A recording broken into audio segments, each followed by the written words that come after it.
Seja bem-vindo ao Dino Arquivo, eu sou o Tony e hoje a gente vai fazer o review do Bieber, o estegossauro da PNSO. Eu tenho essa peça na minha coleção já há algum tempo, ele é um lançamento de 2019, no entanto eu decidi trazer ele nesse vídeo para vocês darem uma olhada mais de perto. Então bora lá! Vamos começar com as medidas. O Sr. Bieber tem mais ou menos da lateral da ponta do nariz até a ponta do Tagomizer, dá uns 18 centímetros. Só que ele tem a cauda curva, então se a gente considerar por cima, ele tem mais ou menos 14,5. E de altura, da ponta da pata até a ponta da osteoderme, ele tem 7 centímetros, 7,5. Ele é uma peça que não é muito grande, mas é um tamanho bem bacana para se ter na coleção, ele não é muito pequeno. Vamos falar sobre anatomia e proporção então.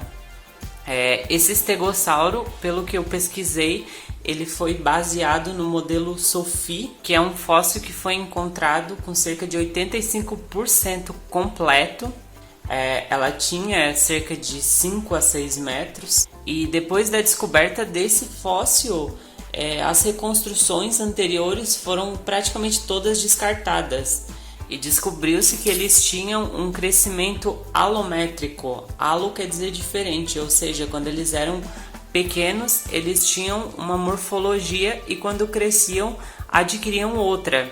Assim como é o caso do Nanothyrannus. E isso foi retratado no segundo lançamento dessa peça, que é o Bieber e Rook. Analisando o fóssil de Sophie, a doutora Susanna Maidment, uma expert em estegossauros, ela afirmou que o quadril é o ponto mais alto do estegossauro, sem contar a osteoderme, claro. E por esse facto, quando eles eram filhotes, eles poderiam se locomover sim de forma semibípede.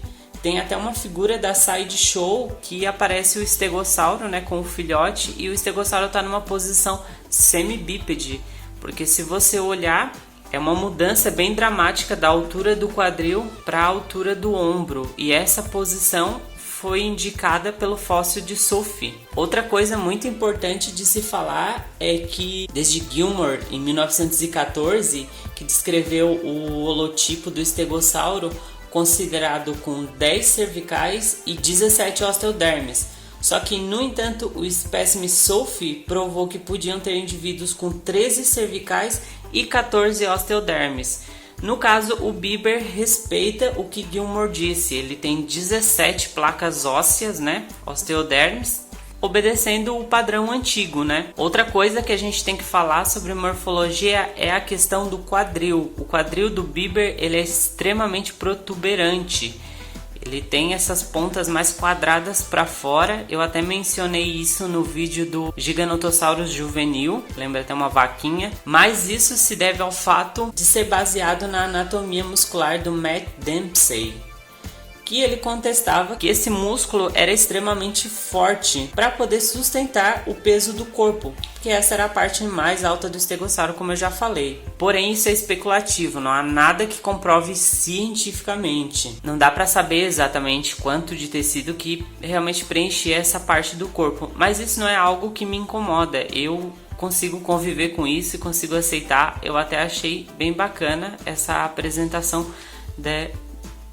do quadril mais protuberante, tá? Bem legal. Mas vamos continuar falando de anatomia. Vamos falar da cabeça dele. A cabeça dele está proporcionalmente correta em relação ao corpo. O pescoço também mais alongado, também está correto. Antigamente se retratava o estegossauro com um pescoço mais curtinho, né? Eu até tenho aqui um Chinossauro da Collecta, uma cópia da peça de 2006, que eu trouxe aqui pra gente comparar um pouco. Se você observar, ele tem exatamente o pescoço mais curtinho. E aqui em cima é retratado como duas fileiras, né, de osteodermes mais pequenas. E na verdade a gente sabe que é uma fileira só intercalada, um para um lado e um para um outro. O bico dele também está muito bem destacado aqui, você consegue ver. A estrutura da cabeça tá bem correta. Aqui embaixo do pescoço tem uma coisa muito importante e eles conseguiram fazer. Se você observar, né, não dá para ver tão bem porque a cor é mais clara, mas há uma fileira de escamas hexagonais que é como se fosse uma armadura para proteger o pescoço do estegossauro. isso é algo realmente relativo do estegossauro e foi muito bacana eles retratarem isso. Ficou bem especificado, né? Ele tem bastante detalhes de escamas bem pequenas e algumas maiores espalhadas pelo corpo. Eu achei isso sensacional. Tem bastante dobra de pele também. Tá muito bem feita. Aqui embaixo na barriga também continua esse detalhe da armadura, né? Levemente alterada as mudanças. Ele tem umas linhas de recorte do molde que eu não gostei nem um pouco, mas é bem raro você ver isso nas peças da PNSO, né? Aqui continua detalhes de veia, arranhados. Vamos falar sobre as osteodermes. Aqui elas têm uma leve transição da parte das costas para as placas, com algumas escamas na borda embaixo, né? As osteodermes, elas são como se fossem as unhas, né, do nosso corpo. Elas fazem parte da pele e não dos ossos. E aqui foi representado as linhas, né, que faziam o sangue fluir para essas placas, que ajudavam tanto a refrescar o corpo, né, do animal, quanto para ameaçar os predadores. Só que eu achei que as placas ficaram um pouco lisas demais. Eu acho que faltou um pouco de empenho nessa texturização aqui. Se você pegar a nova versão do Bieber, as placas estão muito mais texturizadas do que a dessa primeira versão. A minha figura tem umas falhas aqui de recorte de molde, tá? Eu não gostei bastante. Aqui ele tem uma outra falha também, parece um descascado, né? Isso me incomodou um pouco, esse descascado aqui. A minha figura nunca caiu no chão, também nunca sofreu nenhum tipo de impacto. Isso já veio com ela e foi uma coisa que me incomodou um pouquinho. Essas ranhuras aqui também de emenda do molde acabou me incomodando um pouco também, né? Mas tive que aprender a conviver. Como eu já falei anteriormente, ele obedece o padrão de 17 placas ósseas, sendo que as placas do meio das costas, que ficam sobrepostas ao quadril, elas são maiores do que as outras, ou seja, ela faz uma gradação. Ela começa pequena na altura do pescoço, vai aumentando de tamanho e vai diminuindo conforme chega na cauda. Falando em cauda, a gente consegue observar aqui a musculatura que eleva a cauda. Eu achei muito interessante. A PNSO seguiu corretamente o padrão, né, que foi... Na verdade, isso já foi dito desde o final da década de 80, mais ou menos, que a posição correta da cauda do estegossauro era para cima e não para baixo, né, ou reta, como antigamente era retratado como o estegossauro arrastando a cauda no chão. Mas isso foi analisado depois com o tempo e eles descobriram que se o estegossauro usava a cauda para se defender, ela precisava estar numa posição alta ou que eles pudessem elevar, né, levantar ela para fazer o movimento de chicote. Então ele não poderia arrastar a cauda no chão, ela não poderia ser pesada como era um descrito. Aqui de novo eu tenho a minha figura antiga, né, e mostra a cauda como sendo reta, ou seja, que a parte mais alta do corpo seriam as costas e não o quadril. E aqui no Bieber a gente já vê que isso foi realmente modificado. Aqui na cauda a gente vê bastante textura também de pele enrugada, os músculos. Aqui tem uma cloaca, as placas ósseas vão diminuindo. E aqui a gente tem os tagomizers, que estão na posição correta, né? Eles ficam assim na posição horizontal, diferentemente de antigamente que se retratavam eles para cima, assim como as placas ósseas. Os tagomizers são como as placas ósseas, eles fazem parte da pele e não do osso. O direcionamento do tagomizer também está correto, né? Os da frente mais inclinado. Agora vamos falar sobre a coloração. Eu achei essa coloração do Bieber um pouco clichê. Sempre que se fala de estegossauro, normalmente ele vem verde com as placas ósseas laranjas ou vermelhas. Você pode ver isso aqui num brinquedo bem antigo da China, já era retratado assim. Você também vê isso no Caminhando com Dinossauros. Eu penso que talvez eles poderiam ter optado por uma coloração um pouco diferente, como por exemplo essa ou essa. O Bieber, que acompanha o Rook na coleção Museu, ele tem uma coloração bem diferenciada. Essa coloração foi baseada nessa paleo art do Andrea Tushin. E isso para mim é uma coloração diferenciada. Mas eles optaram por essa coloração tradicional. É uma coloração que eu gosto, que eu acho bonita, apesar de ser clichê. né? E eu gostei muito da mescla que eles fizeram. Ele tem esse verde mais claro aqui, meio verde abacate nas costas, que acompanha até o final da cauda, vem sobre as patas, e na barriga dele ele tem um tom de creme bem clarinho, que faz transição para um tom de marrom bem claro também, né?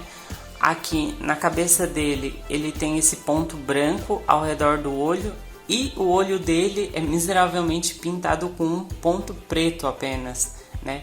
E na escultura você não vê um espaço que represente o olho, é só uma parte funda, e aí então pingaram o olho ali dentro, né? Por cima do verde ele tem essas marcas marrom indefinidas, né? Que às vezes é um marrom meio avermelhado, às vezes é um marrom mais escuro. E junto com essas manchas marrom tem umas manchas verde musgo também, que se misturam para dar um efeito meio folhagem, meio que aquela camuflagem do exército. E essa parte verde aqui, ela foi provavelmente feita por um aerógrafo, porque ela invade um pouco da parte laranja, né? Eu não sei se isso foi proposital ou se isso é um pouco de desleixo, porque por mais que a PNSO tenha muita qualidade na produção, algumas peças às vezes vêm com um certo defeito. Eu não sei se de todo mundo é assim, mas o meu ele tem, porque provavelmente foi pintado primeiro as placas ósseas de laranja, e depois foi passado o aerógrafo verde e tomou conta um pouco da placa, migrou um pouco para placa óssea.